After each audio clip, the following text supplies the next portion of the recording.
lieu et place du Grand Parc, il y avait ici autrefois des marécages, que Louis XIV a fait assécher avant de faire construire grands bassins et fontaines.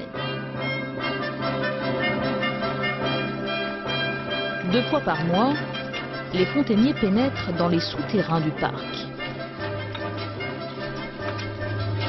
Les tunnels sont très bas, hein. Ouais, ici, on a une portion qui est basse, mais il y en a des pirées qui sont encore beaucoup plus basses que ça, où il faut aller en rampant, mais heureusement, on n'y va pas tous les jours. 30 km de canalisation tricentenaire et parfaitement conservée. Ce sont des conduites de 1,07 m exactement,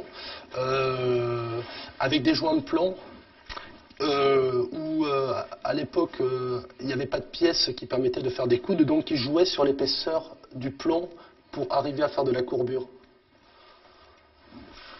On aperçoit vraiment la forme de la voûte avec les conduites qui suivent à la perfection. Avec pas grand-chose, ils arrivaient à sortir des choses fabuleuses qu'on fait. Nous, avec nos 300 ans d'expérience, on arrive évidemment avec des pièces ou autres, mais on n'est pas à leur hauteur.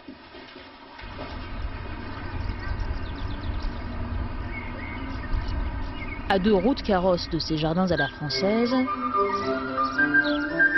le domaine de Marie-Antoinette.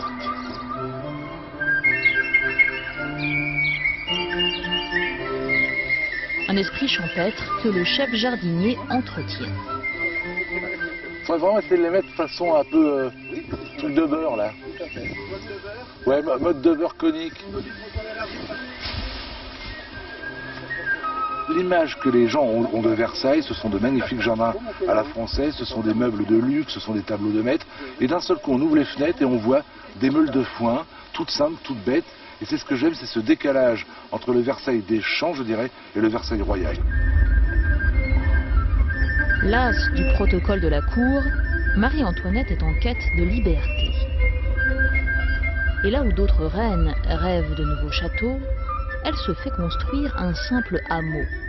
Le jardinier qui l'a conçu s'est comporté comme un véritable poète. En fait, il n'a pas voulu imiter la nature, il l'a idéalisé. Le hameau de la Reine représente l'environnement, notre environnement, non pas tel qu'il est vraiment, mais tel qu'on aimerait qu'il soit.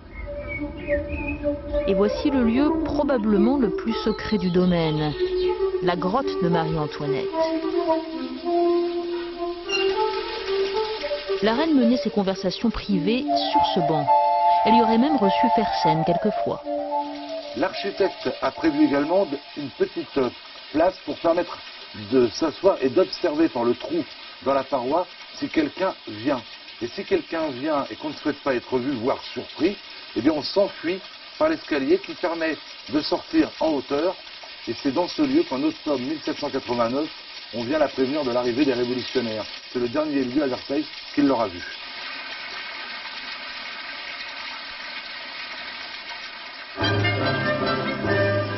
Au bosquet appelé salle de bal, les fontainiers règlent maintenant la symétrie des chutes d'eau. Là, on est en train de regarder si les conduites qui alimentent les effets d'eau ne sont pas bouchées. Et on est en train de regarder le débit d'eau sur les lames qui ne sont pas parfaites là.